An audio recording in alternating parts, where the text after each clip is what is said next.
अस्सलाम वालेकुम। Non filers के लिए बैंक से रकूम निकलवाने पर टैक्स शुरू।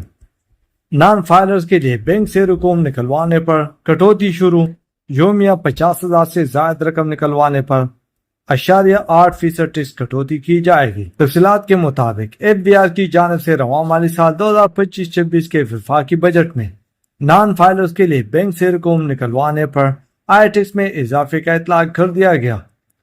FBR के मुताबिक एक्टिव टैक्स पेयर लिस्ट में शामिल न होने वाले अफराद पर बैंक से रकूम निकलवाने पर टैक्स कटौती में इजाफा कर दिया गया है। FBR के मुताबिक योमिया 50,000 से ज्यादा रकूम निकलवाने पर 8.8% टैक्स लागू है, जबकि इससे पहले योमिया 50,000 से ज्यादा रकम निकलवाने पर 6% टैक्स आयद था। बताया गया है कि हर बैंकिंग कंपनी नॉन फाइलर से एडवांस एडजस्टेबल टैक्स डिडक्ट करने की मजाज होगी। इस तरह गैर मनकूला जायदाद की खरीद फरोख्त या मुंतकिली पर एडवांस टैक्स की शरह में तब्दीली कर दी गई है। प्रॉपर्टी की खरीदार को रिलीफ देने के लिए विद होल्डिंग टैक्स में 1.5% कमी कर दी गई है।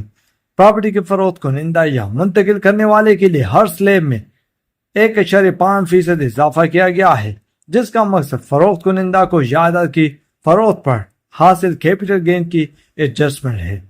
FBR ने बताया कि इस मकसद के लिए इनकम टैक्स के सेक्शन 236C और 236K में रद्द-बदल किया गया है। FBR के मुताबिक 5 करोड़ रुपए मालियत तक की प्रॉपर्टी की खरीदारी पर टैक्स 1.5% हो गया। इससे पहले 5 करोड़ रुपए तक की प्रॉपर्टी की खरीद पर टैक्स की शरह 3% थी। इस तरह 10 करोड़ तक की प्रॉपर्टी की खरीदारी पर टैक्स 3.5% से कम होकर 2% रह गया है।